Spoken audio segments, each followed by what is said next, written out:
Maka Imam Syafi'i ketika melihat para pelaku tasawuf, tahu Pak, para sufi, orang-orang menjalani kehidupan tasawuf, kata Imam Syafi'i apa? Aku tidak dapati pada ajaran tasawuf melainkan campuran antara agama Yahudi, Nasrani dan paganis. Dan siapa yang belajar tasawuf di pagi hari, siangnya pasti jadi orang dungu. Ya karena itu orang-orang sufi dari masa dahulu sampai di masa sekarang ini, itu betul-betul dia bela pembahasan mereka di masalah bid'ah. Ya, karena itu rame ya, mereka kalau bahas bid'ah hasanah, nah itu dia takrir. Ya. Sebab kalau ditutup pintu ini, semua bid'ah dikatakan dolalah, well, habis mereka. Ya. Bisa banyak proyeknya yang gulung tikar.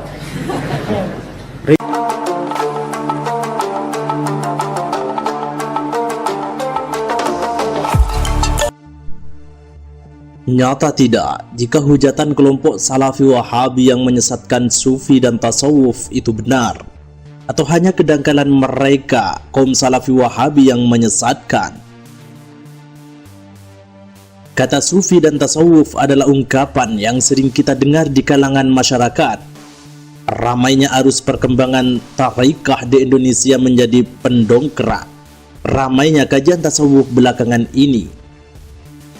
Kondisi ekonomi dan sosial yang tak menentu membuat manusia rindu akan kedamaian dan kedekatan dengan Allah.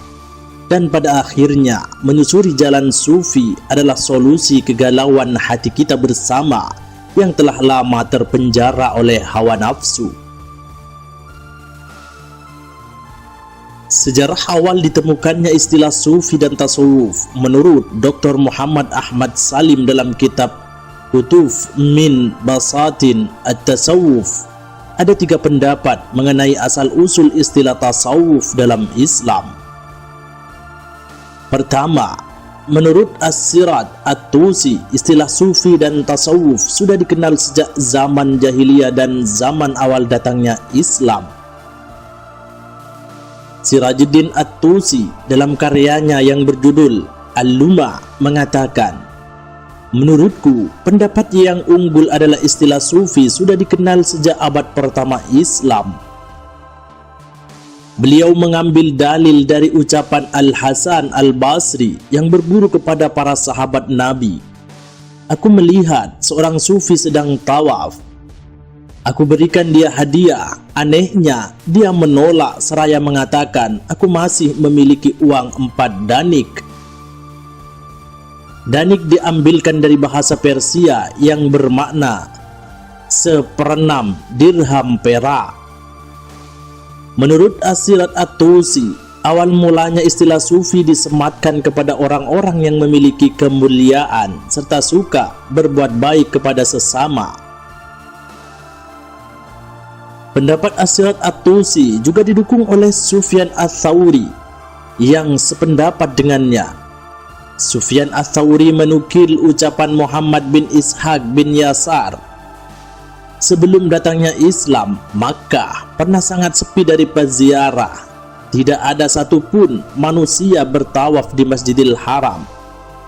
Hingga suatu ketika, datanglah seorang laki-laki sufi yang bertawaf di Masjidil Haram dan kemudian meninggalkan kota Makkah. Menurut Sufyan Ats-Tsauri, seandainya riwayat ini benar, maka hal ini menjadi bukti bahwa ungkapan sufi sudah dikenal jauh sebelum datangnya Islam. Kedua, menurut Abu Qasim Al-Kushairi, Ibnu Khaldun, dan Sahrawardi, istilah sufi dan tasawuf baru dikenal pada akhir abad kedua Hijriyah. Abu Qasim Al-Kushairi mengatakan, para tokoh panutan kaum muslimin di zaman Rasulullah sallallahu alaihi wasallam hanya diberikan gelar as-sahabat. Tidak ada gelar yang lebih tinggi dari gelar ini, karena gelar as-sahabat bermakna para pendamping dakwah Nabi Muhammad sallallahu alaihi wasallam. Kemudian para panutan umat Islam pada generasi setelahnya diberikan gelar at-tabi'in. Umat Islam kala itu memandang gelar at-tabi'in sebagai gelar yang sangat agung. Disusul kemudian pada generasi selanjutnya muncullah gelar tabi'ut tabi'in. Pada era selanjutnya, gelar yang disematkan lebih bermacam-macam seperti gelar Az-Zahid, sang ahli zuhud, dan gelar Al-Ubbad, yaitu ahli ibadah. Bahkan, banyak kalangan sekte sesat dalam Islam yang juga menjuluki pemimpin mereka dengan gelar Az-Zahid. Menyikapi hal ini, para ulama Ahlussunnah wal Jamaah memberikan gelar khusus kepada jalan orang-orang yang menjaga dirinya bersama Allah, menjaga hati mereka dari lupa kepada Allah dengan julukan At-Tasawuf. Julukan baru ini populer di kalangan pembesar Ahlussunnah wal Jamaah pada akhir abad kedua Hijriah. Keterangan ini sebagaimana dijelaskan oleh Abu Qasim Al-Qushairi dalam kitab Ar-Risalah Al-Qushairiyah. Ibnu Khaldun berpendapat dalam kitab Muqaddimah Ibnu Khaldun, ilmu tasawuf adalah ilmu syariat yang baru dikenal dalam beragama. Pada dasarnya, tasawuf bersumber dari ajaran para salaf dan pembesar dari kalangan para sahabat dan tabi'in yang menyusuri jalan kebenaran dan petunjuk Allah.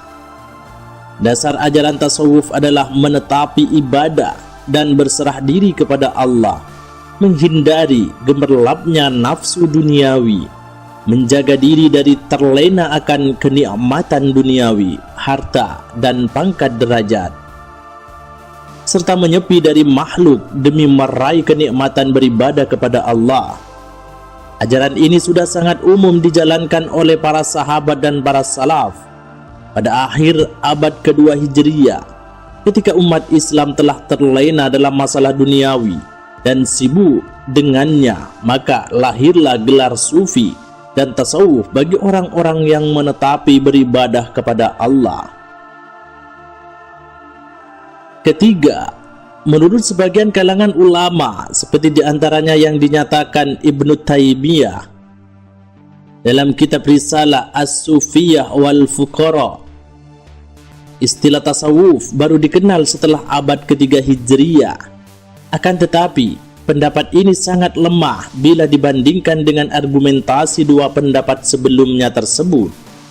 Pendapat ini diutarakan oleh kalangan yang tidak terlalu menyukai ajaran tasawuf seperti Ibnu Taimiyah dan sesamanya.